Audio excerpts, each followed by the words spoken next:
রোদে দেওয়ার ঝামেলা ছাড়াই মাত্র 1 কাপ আটা দিয়ে এই বাহারি রকমের পাঁপড়গুলো তৈরি করে নেওয়া যায়। আর এগুলো তৈরি করা এতটাই সহজ যে একবার দেখে নিলে যে কেউ তৈরি করে নিতে পারবেন।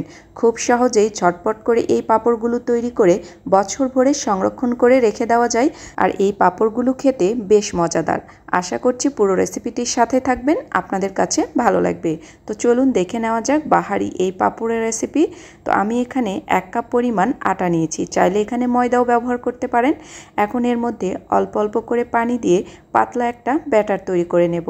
তো এখানে বাটিটা একটু ছোট হয়ে গিয়েছে, তো আমি বাটিটাকে চেঞ্জ করে বড় সাইজের একটি পাত্রে ঢেলে নিচ্ছি। তাহলে এটা ভালো মতো করে মিশিয়ে নেওয়া যাবে। আর এটা একদমই স্মুথ করে মিশিয়ে নিতে হবে যাতে ভেতরে কোনো লাম্পস না থাকে। আর এই ব্যাটারটাকে একটু ভালো করে মিশিয়ে নিতে হবে। তো ব্যাটারটাকে আমি একটু উঠিয়ে দেখিয়ে দিচ্ছি কতটা পাতলা রেখেছি। একটা চামচের গায়ে যখন ব্যাটারটা লেগে থাকবে তখনই বুঝতে পারবেন যে ব্যাটারটা একদমই পারফেক্ট রেডি হয়ে গেছে। ব্যাটারের মধ্যে দিয়ে নিচ্ছি 1 চা চামচের মতো কালো জিরে আর 1 চিমটির মতো বেকিং পাউডার। কালো জিরে দিলে পাঁপড় খেতে বেশ ভালো লাগে, আপনারা চাইলে স্কিপও করতে পারেন, আবার চাইলে দিতেও পারেন। তো আমি এখান থেকে কিছুটা ব্যাটার উঠিয়ে নিচ্ছি, একটু কালার অ্যাড করব। তো প্রথমে আমি এখানে সবুজ কালার ব্যবহার করছি। তো আপনারা চাইলে এখানে কালার ব্যবহার নাও করতে পারেন। তো এটা দেখার সৌন্দর্যের জন্য আমি এখানে কালারটা ব্যবহার করেছি, যেহেতু বাহারি রকমের পাঁপড়। তো এর সাথে কিছু জর্দার রং মিশিয়ে নিচ্ছি। পাঁপড়গুলো তৈরি করার জন্য এখানে আমি একটা প্লেট নিয়েছি, আপনারা চাইলে এখানে স্টিলের প্লেটটাও ব্যবহার করতে পারেন। তো আমার কাছে এটা ছিল, আমি এটাই ব্যবহার করছি। সামান্য একটু তেল লাগিয়ে নিয়েছি। এখানে 1 চামচের মতো ব্যাটার দিয়ে পুরো প্লেটটাকে ছড়িয়ে দিতে হবে, যাতে চারিদিকে সমানভাবে ব্যাটারটা ছড়িয়ে যায়। তো সুন্দরভাবে ছড়িয়ে দিয়ে এখন আমি এটাকে জাস্ট 1 মিনিটের মতো ভাপিয়ে নেব। তো 1 মিনিটের মধ্যেই কিন্তু পাঁপড়গুলো একদম হয়ে যাবে। তো দেখুন এটা সেদ্ধ হয়ে গেছে। এটাকে নামিয়ে এখন আমি প্লেট থেকে উঠিয়ে নেব।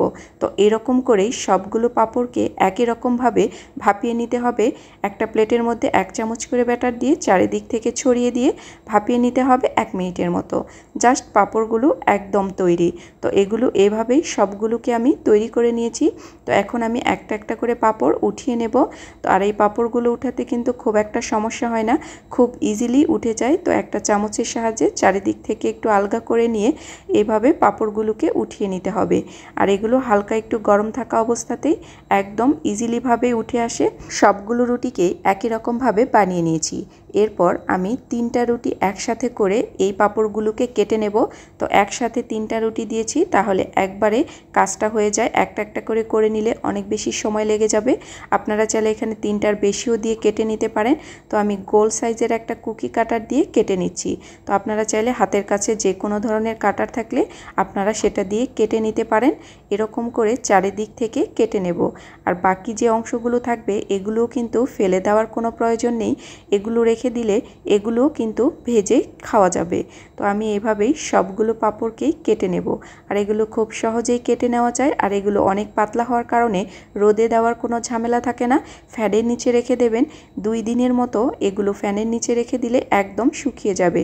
সাইডের যে অংশগুলো বেঁচে গেছে এগুলোকে আমি ফেলে দেব না, এগুলোকেও কেটে রেখে দেব। এগুলো শুকিয়ে নেওয়ার পরেও কিন্তু ভেজে নেওয়া যাবে।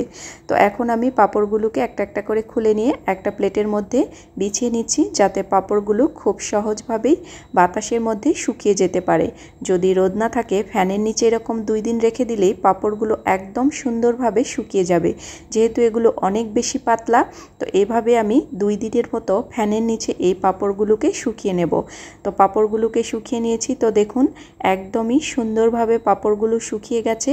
আর এগুলো দেখতেও কতটা সুন্দর লাগছে। আর এরকমভাবে আপনারা সংরক্ষণ করে রেখে দিতে পারবেন 1 বছরের মতো। গরম তেলের মধ্যে পাঁপড়গুলো দিয়ে মুচমুচে করে ভেজে নেব। আর এই পাঁপড়গুলো ভেজে নিতেও কিন্তু অনেক বেশি তেলের প্রয়োজন হয় না, অল্প পরিমাণ তেল দিয়ে এই পাঁপড়গুলোকে ভেজে নেওয়া যায়। আজকের রেসিপিটি আপনাদের কাছে কেমন লেগেছে? ভালো লেগে থাকলে অবশ্যই একটি কমেন্টস করে যেতে ভুলবেন না। তো এই পর্যন্তই, সবাই ভালো থাকবেন। আপনাদের সাথে আবার দেখা হবে সহজ রেসিপিতে। আল্লাহ হাফেজ। আসসালামু আলাইকুম।